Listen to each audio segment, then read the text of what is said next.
Polavaram project ఎత్తు ఖచ్చితంగా 45.72 మీటర్లు ఉంటుందని ముఖ్యమంత్రి చంద్రబాబు స్పష్టం చేశారు. 2014-19 మధ్యలో పోలవరంపై 16,493 కోట్లు చేశామన్న చంద్రబాబు గత ప్రభుత్వం పోలవరంపై కేవలం 4,099 కోట్లే ఖర్చు చేసిందని తెలిపారు. పోలవరానికి 2 ఏళ్లలో 12,157 కోట్లు ఇచ్చేందుకు కేంద్రం ఆమోదించిందని, జనవరి నుంచి కొత్త డయాఫ్రమ్ వాల్ నిర్మాణం ప్రారంభిస్తామన్నారు. ఎన్ని ఆర్థిక ఇబ్బందులు ఉన్నా 2027లోగా పోలవరం ప్రాజెక్టును పూర్తి చేసి తీరతామని ముఖ్యమంత్రి చంద్రబాబు నాయుడు స్పష్టం చేశారు. ప్రాజెక్టు ఎత్తు తగ్గిస్తామనే ప్రచారంలో వాస్తవం లేదని చంద్రబాబు తేల్చి చెప్పారు. నిధుల విడుదల విషయంలో కేంద్రం కూడా సుముఖంగా ఉందని, నిపుణులు, సాంకేతిక సిబ్బంది సూచనలు, సలహాలతో ముందుకెళ్తున్నట్లు చెప్పారు. 2026 మార్చిలోపు కొత్త డయాఫ్రమ్ వాల్ పూర్తవుతుందని తెలిపారు. జనవరి నుంచి కొత్త డయాఫ్రమ్ వాల్ నిర్మాణం ప్రారంభమవుతుందని అన్నారు. శాసనసభలో జలవనరులపై జరిగిన చర్చలో పాల్గొన్న చంద్రబాబు 2014 నుంచి 19 మధ్య పోలవరం ప్రాజెక్టు కోసం చేసిన కృషిని వివరించారు. అదే సమయంలో 2019లో అధికారంలోకి వచ్చిన వైఎస్ఆర్సీపీ సర్కార్ చేసిన విధ్వంసాన్ని ఆధారాలతో సహా వివరించారు. రాష్ట్రానికి పోలవరం జీవనాడి, వెన్నెముక అని సీఎం చంద్రబాబు అన్నారు. పోలవరం పూర్తయితే కరువుకు చెక్ పెట్టవచ్చని, ఏపీకి అమరావతి, పోలవరాన్ని 2 కళ్లుగా భావించాలని స్పష్టం చేశారు. పోలవరం ద్వారా నదుల అనుసంధానానికి సంకల్పించామన్న సీఎం ప్రాజెక్టును జాతీయ ప్రాజెక్టుగా ప్రకటించారని అన్నారు. పోలవరం నిర్మాణం ఆలస్యమవుతుందని, పట్టిసీమ ద్వారా రైతులకు నీళ్లు ఇవ్వాలనుకున్నామని అన్నారు. పట్టిసీమ ప్రాజెక్టును ఏడాదిలోపు పూర్తి చేసి రాయలసీమకు నీళ్లిచ్చామని గుర్తు చేశారు. పోలవరం ప్రాజెక్టు జాప్యం కాకూడదనే నిర్మాణ బాధ్యతలు చేపట్టామని, గత ప్రభుత్వంలోని ఇరిగేషన్ మంత్రికి డయాఫ్రమ్ వాల్ అంటే ఏమిటో తెలియదని ఎద్దేవా చేశారు. 2014-19 మధ్యలో 72% పోలవరం పనులు పూర్తి చేశామని, 28 సార్లు పోలవరం ప్రాజెక్టును ప్రత్యక్షంగా సందర్శించారని గుర్తు చేశారు. 80 సార్లకు పైగా పోలవరంపై వర్చువల్గా సమీక్ష చేశానని, టీడీపీ ప్రభుత్వం కొనసాగి ఉంటే ఇప్పటికే పోలవరం పూర్తయ్యేదని అభిప్రాయపడ్డారు. ఏదో జరిగిపోయిందని కావాలని దాన్ని అడ్డం పెట్టుకుని ఒక ప్రాజెక్ట్ ని నాశనం చేసే పరిస్థితి వచ్చే దిశ 15 నెలల్లో ఆ సైట్ లో ఎవరూ లేకుండా చేసే పరిస్థితికి వచ్చారు. 19-20 అక్టోబర్ వరకు ప్రాజెక్టుకు ఎవ్వరు పెద్ద దిక్కు లేదు. ఎవ్వరూ లేకపోతే 20లో పెద్ద ఎత్తున ఆగస్టు, అక్టోబర్లో పెద్ద వరదలు వచ్చాయి. ఆ వరదలన్నీ కూడా డయాఫ్రమ్ వాల్ పైన వెళ్ళాయి. దాంతో పూర్తిగా డయాఫ్రమ్ వాల్ దెబ్బతినిందని నిర్ణయించలేకపోయారు. పైన ఏమి కనపడదో చేసే వీళ్ళకు దెబ్బతిని కింద తినింది. దాన్ని కనపడకపోతే వీళ్ళంతా కూడా ఇది చేస్తే కడాన వీళ్ళ యొక్క అసమర్థత, అవగాహన రాహిత్యం, అవినీతి, కుట్రతో కూడినట్టే ఆలోచన విధానం వల్ల మొత్తం 5 ఏళ్లు మనం కష్టపడిందంతా కూడా సర్వనాశనం అయిపోయింది దిశ. ఈ రోజు ఇంటర్నేషనల్ ఎక్స్పర్ట్స్ అమెరికా నుంచి, ఇంకా కెనడా నుంచి, అక్కడి నుంచి తీసుకొచ్చి ఎక్స్పర్ట్స్ వచ్చి మొత్తం అధ్యయనం చేసిన తర్వాత 4 దిక్కల దెబ్బతినింది. ఆ రోజు 440 కోట్ల రూపాయలతో డయాఫ్రమ్ వాల్ కట్టాం. 4 దిక్కల దెబ్బతినింది. ఇప్పుడు రిపేర్లు చేయాలంటే 490 కోట్లు అవుతుంది. కానీ గ్యారంటీ లేదు. తర్జన భర్జన చేశారు, ఆలోచించారు, కడాన ఒకటే నిర్ణయించారు. ఎలాంటి తప్పు జరిగినా భవిష్యత్తులో పెను ప్రమాదం వస్తుందనే ఉద్దేశంతో మళ్లీ కొత్త డయాఫ్రమ్ వాల్కు పోవాలని చెప్పి నిర్ణయం చేశారు అధ్యక్ష. కొత్త డయాఫ్రమ్ వాల్ ఈరోజు ఖర్చు చూస్తే 990 కోట్ల అధ్యక్ష. కానీ ఇమేజిన్ అధ్యక్ష, ఇవన్నీ అంటే ఒక వ్యక్తి దుర్మార్గమైన ఆలోచన, పనికిరాని ఆలోచన, బాధ్యత రాహిత్యమైనటువంటి ధోరణి, ఇవన్నీ కలిసి రాష్ట్రానికి ఒక శాపంగా మారే పరిస్థితికి వచ్చింది. ఇప్పటి వరకు రాష్ట్రంలో 418.75 కోట్ల విలువైన ధాన్యం కొనుగోలులో 391.50 కోట్లు రైతుల ఖాతాల్లో జమ చేసినట్లు మంత్రి నాదెండ్ల మనోహర్ తెలిపారు. 24 గంటల్లోపు 221.30 కోట్లు రైతుల ఖాతాలో జమ చేశాం. 24 గంటల నుంచి 48 గంటల్లో రైతు ఖాతాల్లో జమ చేసిన నగదు 10.20 కోట్లు. ఇక ధాన్యం అమ్మిన రైతు ఖాతాల్లో 24 నుంచి 48 గంటల్లో నగదు జమ చేసే విధానం అమల్లోకి తెచ్చింది కూటమి ప్రభుత్వం అని మంత్రి పేర్కొన్నారు. రాష్ట్రంలోని రైతుల కుటుంబాల్లో ఎన్నడూ లేనంత ఆనందం కనిపిస్తోందని, పంట పొలాల్లో పండుగ వాతావరణం నెలకొందని ఏపీ ఆహార, పౌర సరఫరాలు, వినియోగదారుల శాఖ మంత్రి నాదెండ్ల మనోహర్ పేర్కొన్నారు. ఇప్పటి వరకు రాష్ట్రంలో 418.75 కోట్ల ధాన్యం కొనుగోలు చేశామని చెప్పారు.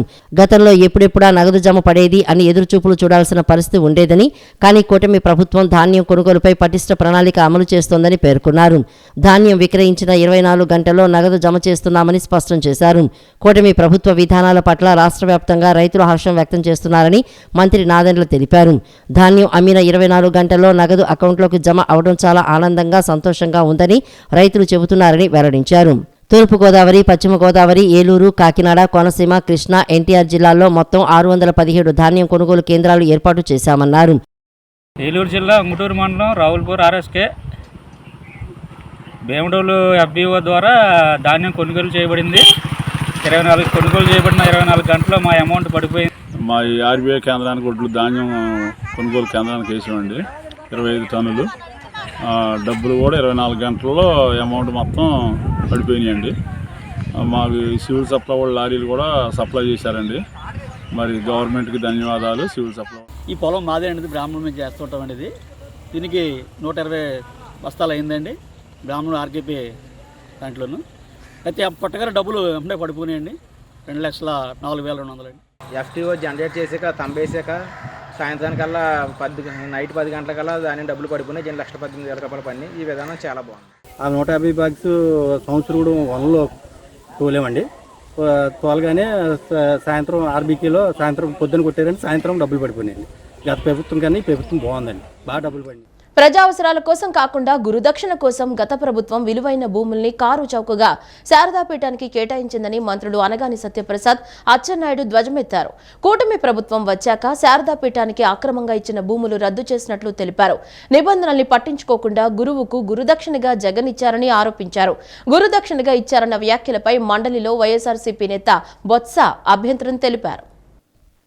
ప్రజావసరాల కోసం కాకుండా గురుదక్షిణ కోసం గత ప్రభుత్వం విలువైన భూముల్ని కారు చౌకగా శారదాపీఠానికి కేటాయించిందని మంత్రులు అనగాని సత్యప్రసాద్, అచ్చెన్నాయుడు ధ్వజమెత్తారు.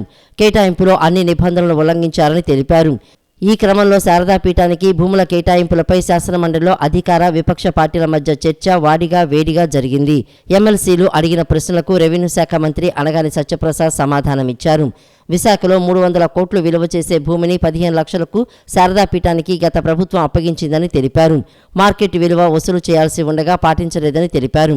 ఎకరా 1.5 కోట్లు విలువ ఉండగా కేవలం 1 లక్ష రూపాయలకే శారదాపీఠానికి భూములను కేటాయించిందని అన్నారు. భూముల కేటాయింపులకు జీవీఎంసీ ఆమోదం పొందలేదని, ఎన్ఓసీ తీసుకోలేదని తెలిపారు. వేద పాఠశాల కోసం భూములు తీసుకుని వాణిజ్య అవసరాల కోసం అనుమతి కోరారని తెలిపారు. కూటమి ప్రభుత్వం వచ్చాక శారదాపీఠానికి అక్రమంగా ఇచ్చిన భూములు రద్దు చేసినట్లు తెలిపారు. నిబంధనలు పట్టించుకోకుండా గురువుకు గురుదక్షిణగా జగన్ ఇచ్చారని ఆరోపించారు.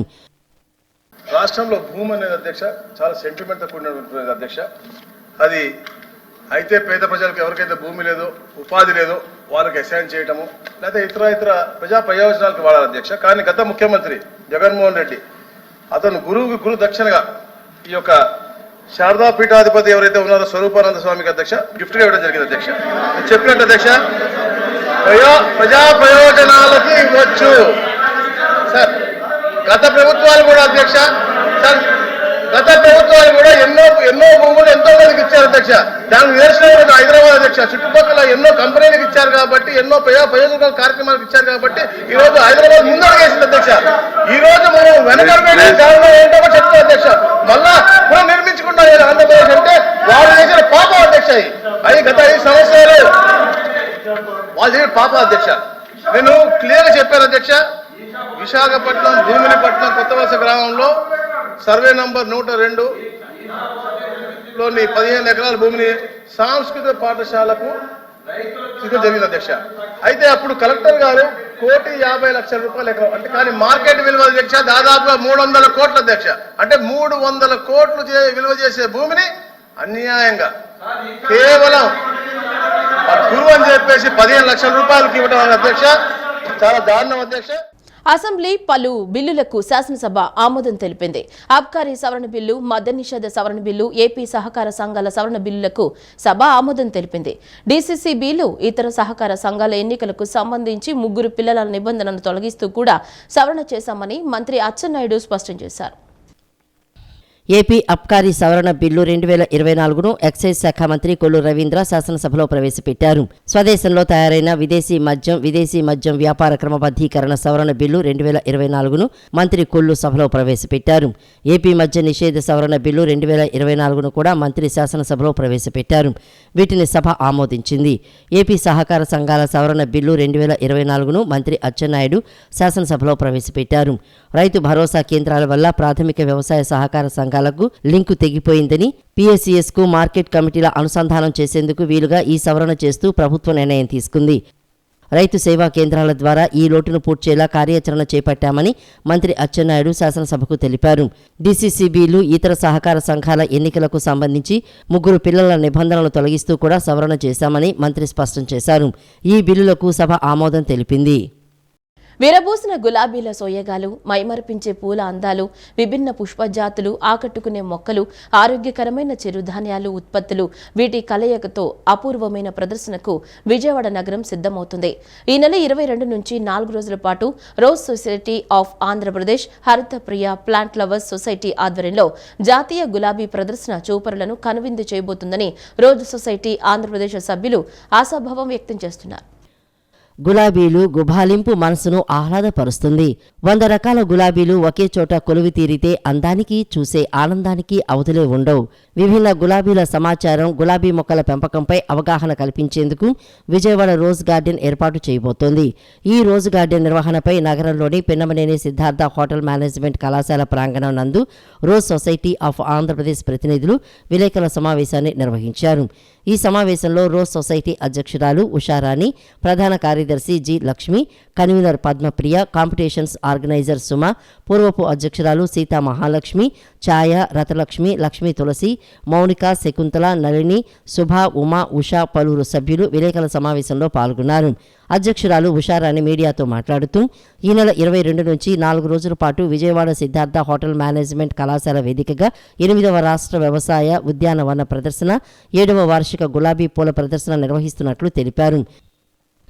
పర్యావరణ పరిరక్షణ కింద మనం మొక్కలు నాటడం, పిల్లలకి చిన్న వయసు నుంచి మొక్కలు ఎలా నాటాలి, ఎలా పెంచాలి, మనం పిల్లలకి ఇప్పుడు ఈ రోజుల్లో పిల్లలకి అవన్నీ తెలియదు, ఊరికే టీవీ ఛానల్స్ ఇవి తప్పితే. సో అందుకని దాన్ని కల్టివేట్ చేయాలి, మాతోనే అంతరించిపోకుండా ఇది మిగతా పిల్లలకు కూడా, చిన్న వయసులో పిల్లలకు కూడా ఇవన్నీ చేయాలని చెప్పి మేము ఎంతో ఇదిగా దీన్ని ముందుకు తీసుకెళ్తున్నాము. ఈ సంవత్సరం కూడా చాలామంది డిగ్నిటరీస్ని అందరినీ పిలిచాము, మీరు మా కార్డులో ఉంటుంది.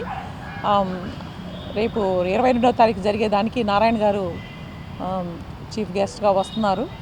తర్వాత లైట్నింగ్ ద ల్యాంప్కేమో మన వంగల్పూడి అనిత గారిని ఇన్వైట్ చేశాము, వస్తా అన్నారు. వారిరువురు కూడా రేపు 22 మార్నింగ్ 7:45కి వాళ్ళు ఇక్కడే ఉంటారు. అట్లాగే మిగతా అందరూ కూడా ఎమ్మెల్యేలు కానీ ఎవరైనా కానీ మాకు ఎంపీలు కానీ చాలా సహకరిస్తున్నారు. ఇప్పుడు ఇక్కడ చెప్పాలంటే హార్టికల్చర్ వాళ్ళు, అర్బన్ గ్రీనరీ వాళ్ళు ఈ సంవత్సరం కూడా రాజశేఖర రెడ్డి గారు ముందుకు వచ్చి ఆయన చాలా హెల్ప్ చేస్తున్నారు మాకు.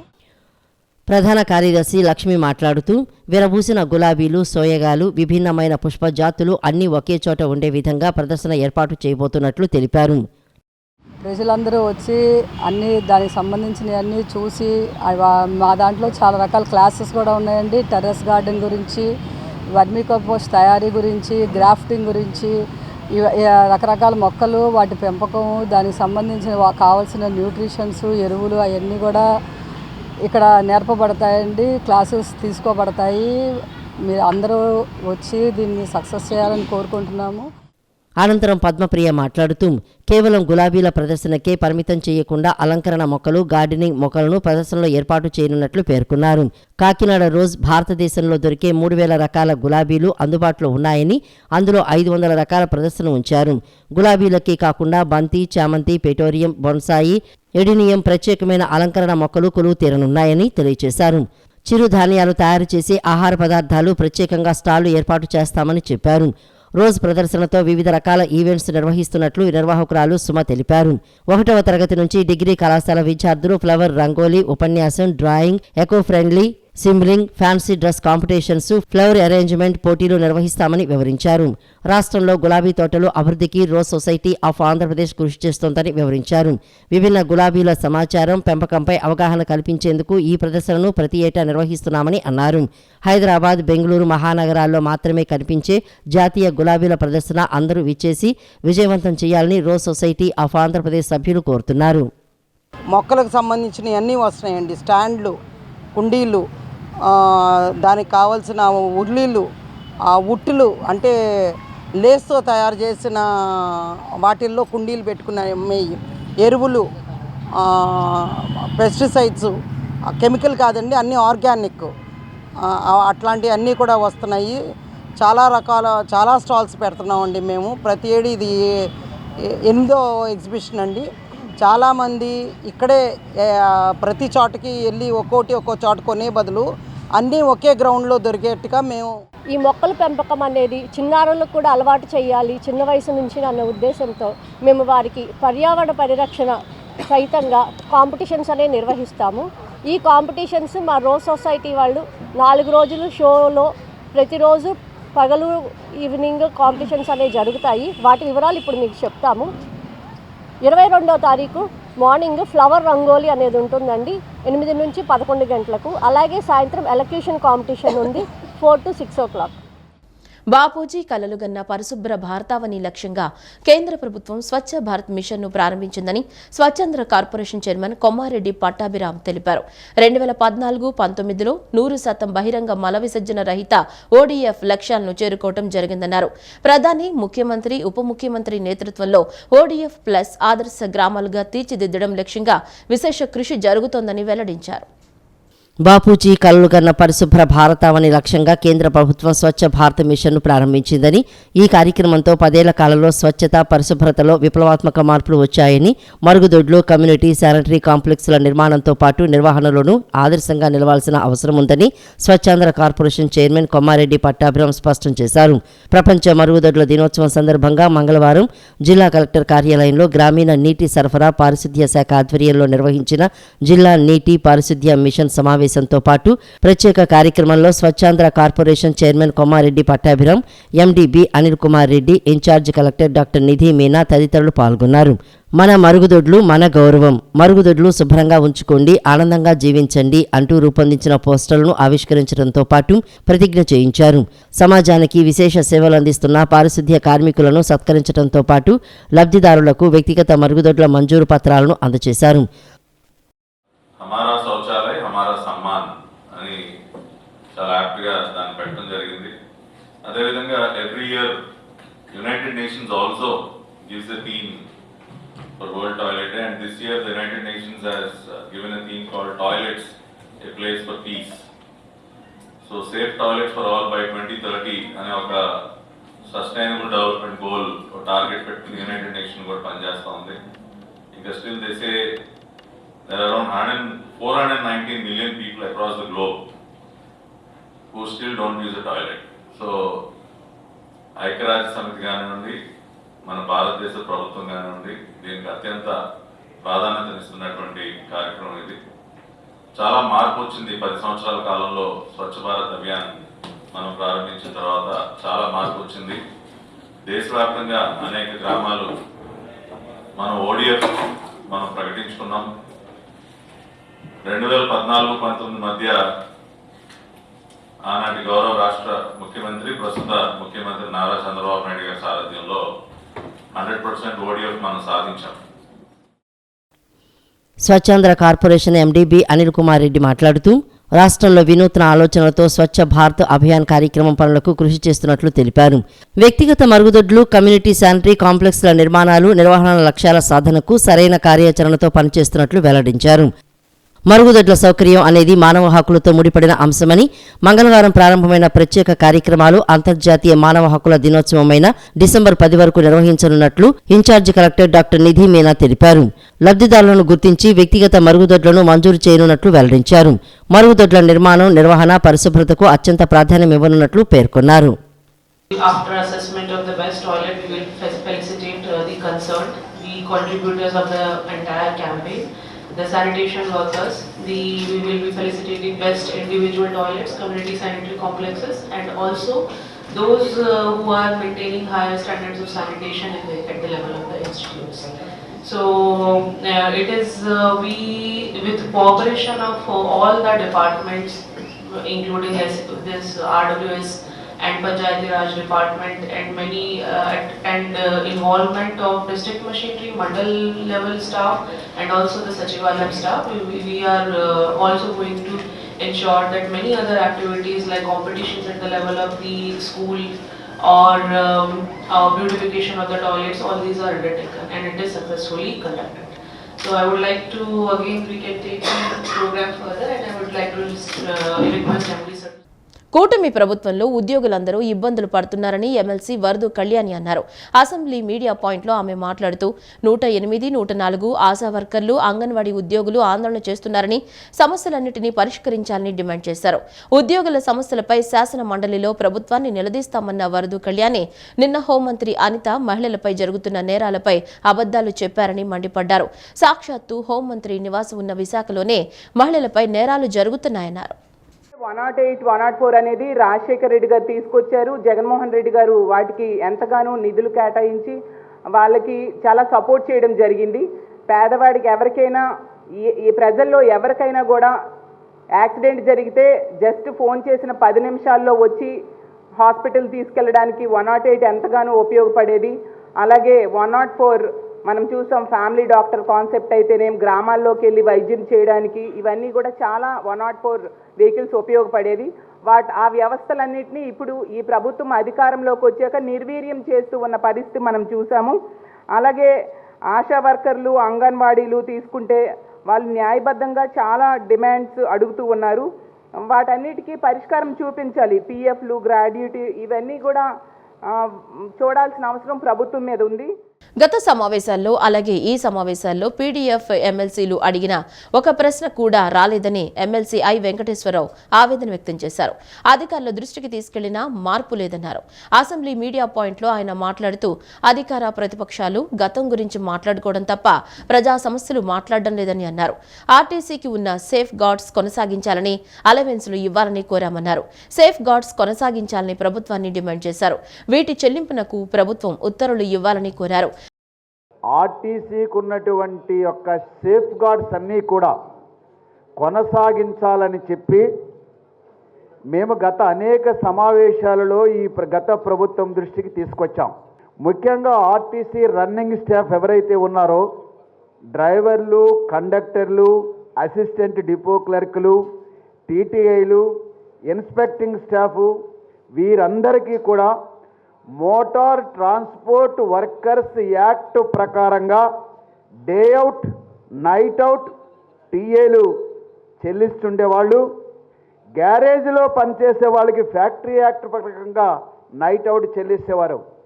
కానీ ప్రస్తుతం గత ప్రభుత్వము ఈ అలవెన్స్లన్నింటినీ కూడా పీడీటీలోకి మార్చాం, పబ్లిక్ ట్రాన్స్పోర్ట్ డిపార్ట్మెంట్లోకి మార్చామని చెప్పి ఇవన్నీ కూడా రద్దు చేశారు.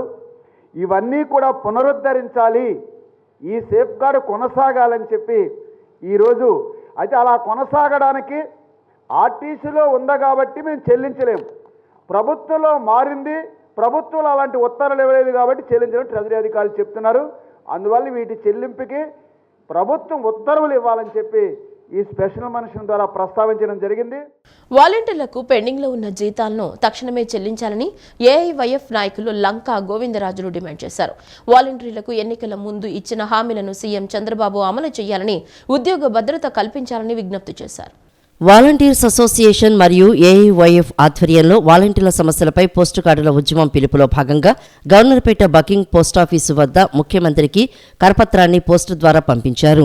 ఈ సందర్భంగా లంకా గోవిందరాజు మాట్లాడుతూ ఆర్జీ ఉద్యమం రాష్ట్ర వ్యాప్తంగా చేస్తున్నామని తెలిపారు. 100 రోజుల ఇది మంచి ప్రభుత్వం అని స్టిక్కర్లు వేసుకుని ప్రచారం చేసుకుంటున్న కూటమి నేతలు గత 6 నెలల ముందు జీతాలు లేక వాలంటీర్లు వారి కుటుంబంతో ఇబ్బందులు పడుతుంటే పట్టించుకోకపోవడం దుర్మార్గమని పేర్కొన్నారు. 10,000 గౌరవ వేతనం ఇస్తామని ఎన్నికల సమయంలో పవన్ కళ్యాణ్, చంద్రబాబు వాగ్దానం చేశారని చెప్పారు. ఇప్పటికైనా ప్రభుత్వం స్పందించి వాలంటీర్లకు ఇచ్చిన హామీలను నెరవేర్చాలని ఆయన విజ్ఞప్తి చేశారు. రాష్ట్రంలో 2,60,000 మంది వాలంటీర్లు కొనసాగుతున్నప్పటికీ కూడా గత 6 నెలల నుంచి వీళ్ళకి గౌరవేతనం వచ్చే పరిస్థితులు ఈ ప్రభుత్వం లేదనమాట. మంచి ప్రభుత్వం అంటూ చెప్పుకుంటూ 100 రోజులు గడిచినప్పుడు మంచి ప్రభుత్వం అని చెప్పి స్టిక్కర్లు వేసుకుంటూ రాష్ట్ర ప్రభుత్వం బ్రహ్మాండమైన ఈ ఎన్డీఏ కూడా బ్రహ్మాండంగా ప్రచారం చేస్తుంది. ఉద్యోగస్తులకి ఫస్ట్ తారీఖునే మేము జీతాలు ఇస్తాం చాలా గొప్పగా చెప్తున్నారు. నిజమే, మీరు మంచి ప్రభుత్వమే. మీ మంచి ప్రభుత్వానికి వాలంటీర్ తరఫున వాలంటీర్ల అసోసియేషన్ తరఫున మేము మంచి సూచన తెలియజేస్తాం. గత 6 నెలల నుంచి గౌరవేతనం లేక ఇబ్బంది పడుతున్న ఈ వాలంటీర్లకి గౌరవేతనాన్ని అందించమని చెప్పేసి మేము మీ వినతి పత్రం ద్వారా తెలియజేస్తాం. అంతేకాకుండా మీరు ఎన్నికల వాగ్దానాలు ఏవైతే అమలు చేస్తామని చెప్పారో ఆ రోజున వాలంటీర్లని మీకు భద్రత లేదు, మిమ్మల్ని గత ప్రభుత్వం మానస పుత్రికల పేరుతో మిమ్మల్ని మోసం చేస్తున్నారు తప్ప మీకు భద్రత కల్పించలేదు. మేము అధికారం రావడంగానే మీకు భద్రత కల్పిస్తాం. మీకు భద్రత కల్పించడంతో పాటు నెలకి 10,000 రూపాయల గౌరవేతనం కూడా ఇస్తామని చెప్పి వాగ్దానం చేశారు. ఎన్డీఏ కూటమి చంద్రబాబు నాయుడు గారు, పవన్ కళ్యాణ్ గారు కూటమి ఆధ్వర్యంలో వాలంటీర్లకి ఒక ఖచ్చితమైన వాగ్దానం చేశారు. ఆ వాగ్దానాన్ని నమ్మిన 1,60,000 మంది వాలంటీర్లు రాజీనామా చేయకుండా ఈ ప్రభుత్వం నమ్మి ఈ ప్రభుత్వం వస్తే మాకు న్యాయం జరుగుతుందని నమ్మిన వాటి ఈ వాలంటీర్లు ఈ రోజున 6 నెలల నుంచి గౌరవ వేతనం లేక ఇబ్బందులు పడుతున్నారు. ముందు మాకైతే హామీ ఇచ్చారు, మీకు ఉద్యోగ భద్రత ఇస్తాము, మీ గౌరవ వేతనాన్ని 5,000 నుంచి 10,000 చేస్తామన్నారు. మీరు మా ఉద్యోగ భద్రత కల్పించాలని మేము అడుగుతున్నామండి. మరి గత 6 నెలల నుంచి మేము మీకోసం వెయిట్ చేస్తున్నాము, ఎప్పుడే న్యూస్ ఇస్తారని. మీరు రోజుకి అట్లాగే క్యాబినెట్ మీటింగ్లో ఇస్తామంటున్నారు. మరి మా హామీని మాకు నెరవేర్చాలని అడుగుతున్నాము. మేమైతే నిరసనగా వెళ్తున్నాము గత 2 నెలల నుంచి. కానీ మాకు ఉద్యోగ భద్రత కల్పించని ఎడల మా గౌరవ వేతనాన్ని మాకు చెల్లించకపోతే మరి ముందు ఇంకా మేము వాలంటీర్లు మరి కట్టుదిట్టమైన నిరసనలే చేద్దాం అనుకుంటున్నామండి. మరి మా ఇంటి దయ ఉంచి మాకు ఇచ్చిన హామీని మీరు నెరవేరుస్తారని మా 2,60,000 మంది వాలంటీర్ల తరఫున నేను సమయంగా మిమ్మల్ని వేడుకుంటున్నాను.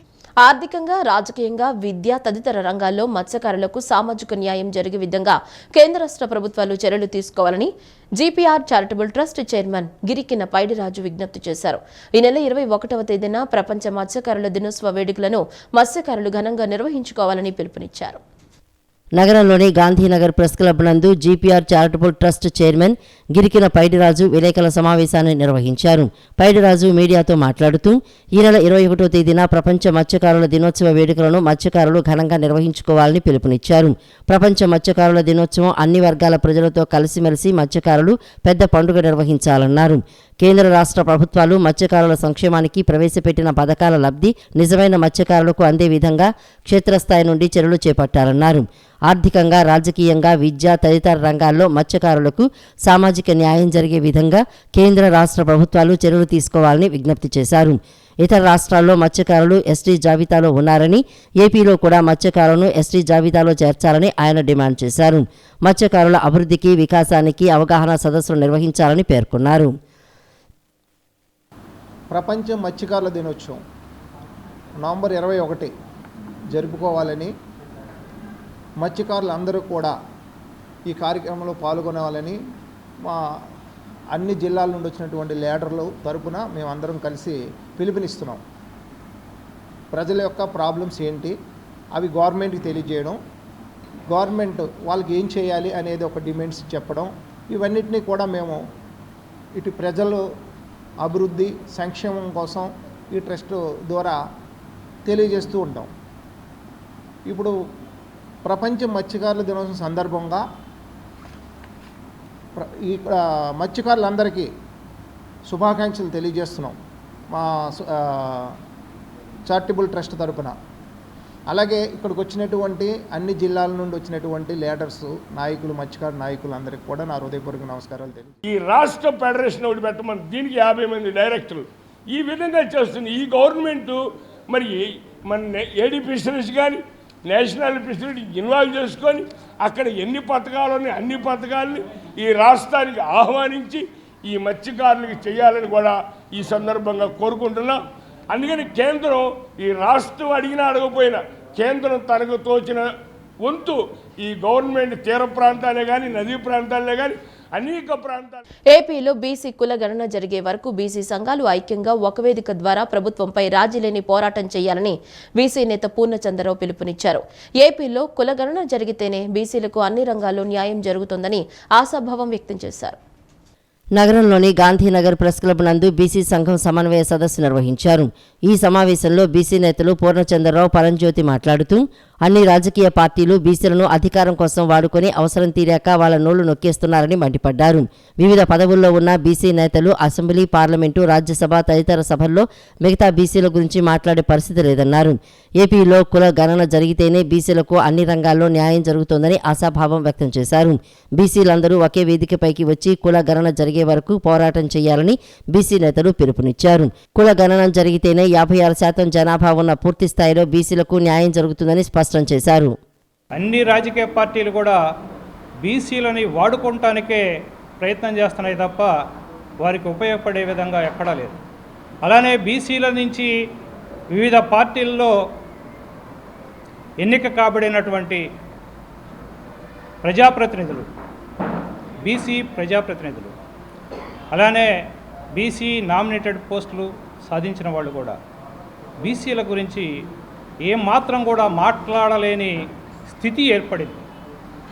ఆ పార్టీలు ఇచ్చిన ఏజెండాలు, ఆ పార్టీలు ఇచ్చిన మాటలు తప్ప బీసీలు ఏ విధమైన పరిస్థితిలో ఉన్నారు, బీసీల పరిస్థితి ఏమిటి, నేను బీసీలో పుట్టాను, నా బీసీ జనాభా ఇంతవరకు నాకు తెలియదే ఈ రాష్ట్రంలో అని ఒక ఎమ్మెల్యే కానీ ఒక మంత్రి కానీ ఎప్పుడూ కూడా అనుకోలేదు. ఎప్పుడూ కూడా శాసనసభలో కానీ రాజ్యసభలో కానీ ఎక్కడ కూడా మాట్లాడుతున్న పరిస్థితులు లేవు. మా బీసీ ప్రతినిధులే అటువంటి పరిస్థితుల్లో బీసీ సంఘాలు ఎన్నో, అన్ని బీసీ సంఘాలు ఈ రాష్ట్రంలో చాలా బీసీ సంఘాలు ఉన్నాయి. ఈ బీసీ సంఘాలన్నీ కూడా ప్రయత్నం చేస్తూ ఉన్నాయి, అడుగుతూ ఉన్నారు, ఎన్నో సమస్యల మీద పోరాటం చేస్తూ ఉన్నారు కొన్ని సంవత్సరాల నుండి కూడా. కానీ వాళ్ళు కూడా ఈ జనాభా ఈ తేల్చడానికి ఒకే ఏజెండా మీద ఒకే వేదిక మీదకి ఇంతవరకు అన్ని సంఘాలు రాలేదు. బీసీ వర్గాలకు సంక్షేమానికి కృషి చేసిన ఏకైక పార్టీ తెలుగుదేశం పార్టీ అని నాయి బ్రాహ్మణ కార్పొరేషన్ చైర్మన్ వై సదాశివం అన్నారు. ఎన్డీఏ కూటమి ఎన్నికలకు ముందు ప్రజలకిచ్చిన వాగ్దానాలన్నింటినీ అమలు చేస్తుందన్నారు. నగరంలోని గాంధీనగర్ ఓ ప్రైవేటు హోటల్లో నాయి బ్రాహ్మణ కార్పొరేషన్ చైర్మన్ వై సదాశివం విలేకరుల సమావేశాన్ని నిర్వహించారు. సదాశివం మీడియాతో మాట్లాడుతూ బీసీ వర్గాలకు సంక్షేమానికి కృషి చేసిన ఏకైక పార్టీ తెలుగుదేశం పార్టీ అని అన్నారు. ఎన్డీఏ కూటమి ఎన్నికలకు ముందు ప్రజలకు ఇచ్చిన వాగ్దానాలు అన్నింటినీ అమలు చేస్తోందని ధీమా వ్యక్తం చేశారు. భవిష్యత్తులో రాష్ట్రానికి 20 లక్షల ఉద్యోగాలు వచ్చేందుకు ఐటీ శాఖ మంత్రి నారా లోకేష్ పారిశ్రామికవేత్తలతో చర్చలు జరుపుతున్నారని అన్నారు. అన్ని ఆలయాల కమిటీల్లో ధర్మకర్తలుగా నాయి బ్రాహ్మణులను నియమించేందుకు ఎన్డీఏ ప్రభుత్వం ఇప్పటికే జీవో జారీ చేసిందన్నారు. గత వైఎస్ఆర్ కాంగ్రెస్ పార్టీ హయాంలో బీసీలు అట్టడుగు స్థాయికి వెళ్లిపోయారని తెలిపారు. గత ప్రభుత్వం నియమించిన కార్పొరేషన్లకు నిధులు మంజూరు చేయలేదని అన్నారు. సీఎం చంద్రబాబు నాయుడు అటు సంక్షేమం ఇటు అభివృద్ధి పనులను పూర్తి చేస్తూ రాష్ట్రాన్ని మరింత అభివృద్ధి పథంలో తీసుకువెళ్తారని ఆశాభావం వ్యక్తం చేశారు. మన ప్రీతమ నేత ముఖ్యమంత్రి వర్యులు నారా చంద్రబాబు నాయుడు గారు దానిని నాయి బ్రాహ్మణ కార్పొరేషన్గా అప్గ్రేడ్ చేసినారు. ఆ రోజుల్లో 70 మంది 80 మంది సభ్యులతో సొసైటీలు ఏర్పాటు చేసుకొని పేద నాయి బ్రాహ్మణులకు రుణాలు ఇచ్చేవారు. తరువాత మన ముఖ్యమంత్రి గారి నారా చంద్రబాబు నాయుడు గారి టైంలో అది 11 మంది నుంచి 15 మంది సభ్యులతో ఒక సొసైటీని ఏర్పాటు చేసుకుంటే, అంటే 11 నుంచి 15 మంది సభ్యులతో ఒక సొసైటీ ఏర్పాటు చేసుకుంటే ఆ సొసైటీకి 15 మంది సభ్యులకు కార్పొరేషన్ ద్వారా 15 లక్షల రూపాయలు, బ్యాంకు లోన్ ద్వారా 15 లక్షలు, అంటే 15 మంది ఉండే సభ్యులకు 30 లక్షల రూపాయలు రుణాలు వచ్చేవి. 15 లక్షలు ఆ రోజు ఫెడరేషన్ సబ్సిడీగా ఇచ్చింది, అంటే అది కట్టనవసరం లేదు. ఒక్కొక్క సభ్యుడికి 1 లక్ష రూపాయలు ఇస్తుంది, అది కట్టనవసరం లేదు. బ్యాంకు లోన్ ఏదైతే 1 లక్ష రూపాయలు ఇచ్చిందో 15 మందికి 15 లక్షలు, అది కొంచెం కొంచెం కట్టుకోవాలి. అంటే 70 మంది ఉండే సభ్యులది ఈరోజు 11 మంది నుంచి 15 మందికి చేసుకుంటే వాళ్ళకి రుణాలు వచ్చేవి. అదే కాకుండా వాళ్ళు బ్యూటీ పార్లర్లు పెట్టుకోవాలన్నా ఇంకేదైనా వ్యాపారాలు చేసుకోవాలన్నా కూడా ఈ గవర్నమెంట్లో ఆ రోజుల్లో రుణాలు వచ్చేవి. తద్వారా నాయి బ్రాహ్మణులకు మేలు జరిగేది. జగన్మోహన్ రెడ్డి గారు ముఖ్యమంత్రి అయిన తర్వాత ఎక్కడా లేని విధంగా 56 కుల కార్పొరేషన్లు ఏర్పాటు చేసి, ఒక్క రూపాయి కూడా కుల కార్పొరేషన్లు ఎందుకు పెడతారండి? ఆయా కులాల్లో పేదలు ఉంటారు, వాళ్ళకి బ్రతుకు తెరువు ఉండదు, వాళ్ళ కుల వృత్తులు చేతి వృత్తి మీద ఆధారపడి ఉంటారు. వాళ్ళకి కార్పొరేషన్ ద్వారా రుణాలు ఇస్తే వాళ్ళు షాపులు డెవలప్మెంట్ చేసుకుంటారు, వ్యాపారాలు చేసుకుంటారు, మిగతా వృత్తుల్లో జీవిస్తారు. అది పూర్తిగా ఆ విషయాన్ని మర్చిపోయి జగన్మోహన్ రెడ్డి గారు 56 కార్పొరేషన్లు పెట్టి ఏ ఒక్క కార్పొరేషన్ కూడా ₹1 రుణాలు ఇచ్చిన పోపంలే. ఈ వార్తలు ఇంతటితో సమాప్తం. నమస్కారం.